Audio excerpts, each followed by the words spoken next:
All right, welcome to Creator Hardware, and today we're talking about how hard was it for me to set up Ubuntu as a Windows user. Just some background, I'm not an IT guy, I am just a enthusiast who does a lot of weird stuff. I've got servers, multiple Windows PCs, and I've installed Windows multiple times on many different devices, and we're going to talk about how hard it was to actually set up Ubuntu, Linux. Now the first thing I ran into was this little guy.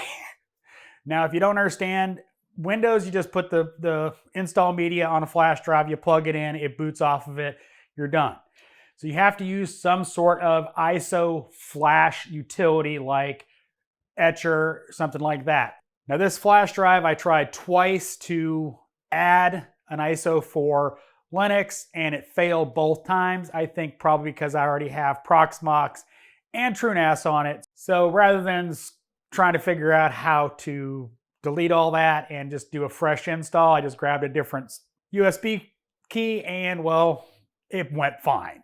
So it's just the fact that I had multiple ISOs already on this flash drive. I know there's a way around it. I didn't want to screw with it, so I just got a new flash drive. Nothing new, that was actually my Windows 10 installed one. I just cleared it, put Linux on it. I'm on Ubuntu and, everything works. Let's do a quick little tour of the system in case you didn't watch that video.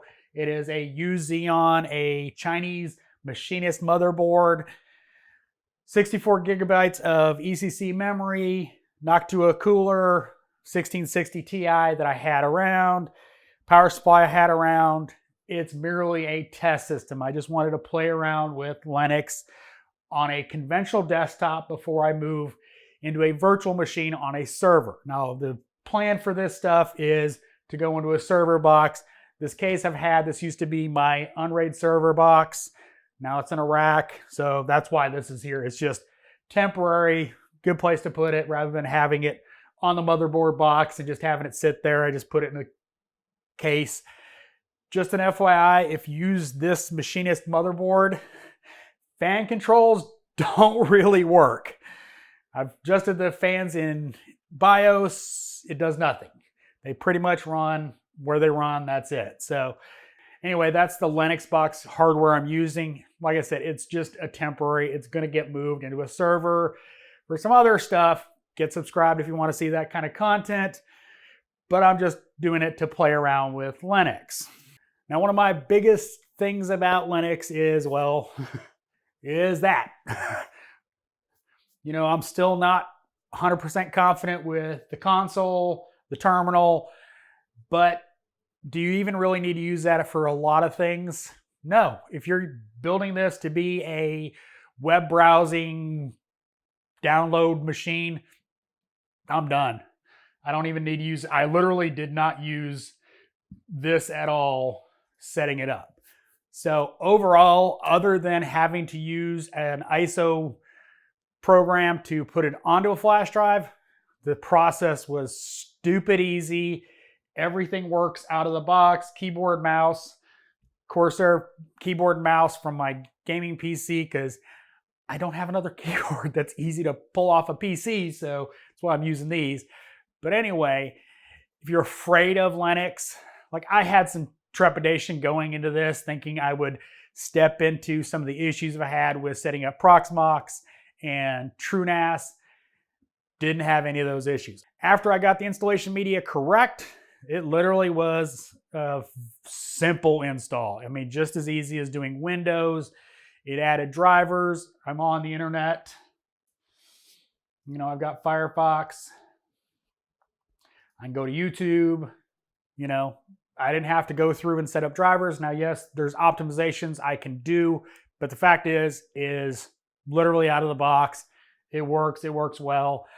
Now, I will say it's not as fast as I hoped, but I think that's more down to the hardware I'm using. I'm using an older Xeon, not the fastest CPU in the world. Clock speed's a little low, but I'm not blaming the operating system for that. I think just the stuff that's powering it is a little chunky. But overall, it boots relatively fast. it's Linux, so there's like no bloatware on it, which if you've ever gotten a Dell or HP, you know how much bloatware comes on those. Oh God. I will never buy a Dell or HP anything ever again just for the bloatware. I hate it. So if you're looking for a nice internet appliance, well, Linux is a really good option. I mean, it worked. I don't have anything, you know. I can't say anything bad about it other than, well, I can't game on it because, well, Linux's gaming is and content creation for me, a little iffy just because of the program I use to edit on isn't supported in Linux. Blackmagic is supposed to be, but some other content creators have tried it and, well, wind up going back to either a Mac or a Windows PC because, well, it sucks. Go watch Raid Owl's video on his Linux challenge. He struggled the same way that a lot of other people have with editing on Linux. Now, keep in mind, I was never planning on doing a Linux challenge to try to see if I could do all my work on Linux.